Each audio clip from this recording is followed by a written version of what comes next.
So here's just one example of what governments are saying and what actually happens. This is a really famous video from the UK. That's why we've acted so decisively in this. And for everybody who's out there thinking of using VPNs, let me just say to you directly, verifying your age keeps a child safe, keeps children safe in our country. So let's just not try and find a way around. Just prove your age, make the internet safer for children, make it a better experience for everyone. Okay, so this was the minister in charge of the Online Safety Act when it was implemented. Same kind of thing has been happening in other parts of the world. We have examples in Mississippi, in the US, and in other countries. That's what they tell us.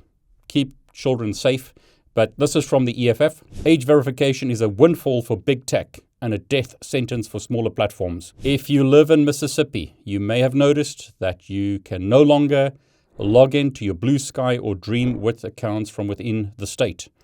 That's because in a chilling early warning sign for the US, both social platforms decided to block all users in Mississippi from their services rather than risk hefty fines under the state's oppressive age verification mandate. This is what Blue Sky said, our response to Mississippi's age assurance law. Keeping children safe online is a core priority for Blue Sky. We work with regulators around the world, and they mention the UK here, but Mississippi's approach would change how users access Blue Sky. So they say that they're facing a hard reality, comply with this law, and make every user in Mississippi hand over sensitive personal information and undergo age checks to access the site or risk massive fines. The law would also require us to identify and track which users are children, unlike our approach in other regions. So unlike tech giants with vast resources, they just can't do this. So that's why until legal challenges to this law are resolved, we've made the difficult decision to block access from Mississippi IP addresses.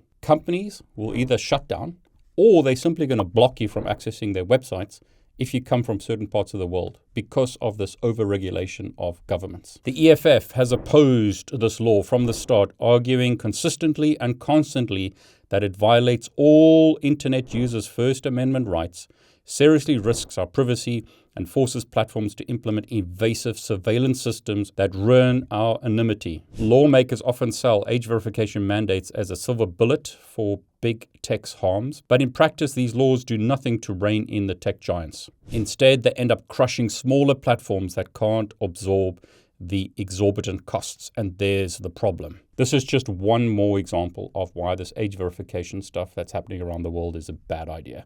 But what are your thoughts? What do you think?